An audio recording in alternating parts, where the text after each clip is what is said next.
ఈరోజు మన వీడియోలో కలిపురుషుడి జననం మరియు అతడి వంశం గురించి తెలుసుకుందాం. సృష్టిలో అన్నిటినీ సృష్టించేది బ్రహ్మ. బ్రహ్మ మంచితో పాటు చెడును కూడా సృష్టించాడు. ఓసారి బ్రహ్మదేవుడి మలం నుండి నల్లగా వికృత రూపంలో ఒకడు పుడతాడు. అతడే అధర్మం. ఇతని భార్య మిథ్య అంటే అసత్యం. వీరిద్దరికీ దమ్ముడు అనే కొడుకు, మాయ అనే కుమార్తె పుడుతుంది. దమ్ముడు అంటే అహంకారం.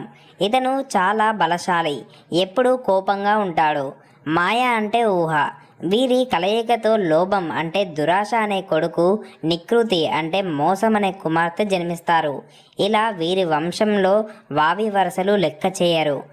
లోభం, నికృతి కలయికతో క్రోధం అనే కొడుకు, హింస అనే కుమార్తె పుడుతుంది. ఈ క్రోధం, హింసకు పుట్టినవాడే కలిపురుషుడు. ఈ కలియుగానికి అధిపతి. ఈ కలిపురుషుడు నల్లని శరీరంతో, మనసంతా దురాశతో అసహ్యంగా ఉంటాడు.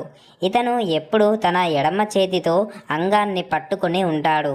ఇతడి నుంచి ఎప్పుడు దుర్వాసన వస్తూ ఉంటుంది. కలిపురుషుని చెల్లెలు దురుక్తి అంటే కఠినమైన మాటలు మాట్లాడేది. కలి మరియు దురుక్తి రమించడం వల్ల భయం అనే పుత్రుడు, మృత్యువు అనే కుమార్తె జన్మిస్తారు. భయం, మృత్యువు రమిస్తే నిరయ అంటే నరకం అనే కుమారుడు, యాతన అంటే భయంకరమైన నొప్పి అనే కుమార్తె జన్మిస్తారు. వీరిద్దరూ కలవడంతో 10,000 మంది కుమారులు జన్మిస్తారు. ఇది కలిపురుషుని వంశ చరిత్ర. ఈ కలియుగంలో కలిపురుషుడి ఆధిపత్యంలో మనుషులలో కలివంశస్థుల భావాలన్నీ ఉద్భవిస్తూ మనుషులను అతలాకుతలం చేస్తాయి. ఇవి మితిమీరిపోయినప్పుడు కలిపురుషుడిని అంతం చేసి లోకాన్ని కాపాడేందుకు కల్కి అవతరిస్తాడు. ఇలాంటి ఇంట్రెస్టింగ్ విషయాలు తెలుసుకోవడానికి మన ఛానల్ని సబ్స్క్రైబ్ చేసుకోండి and click on the bell icon.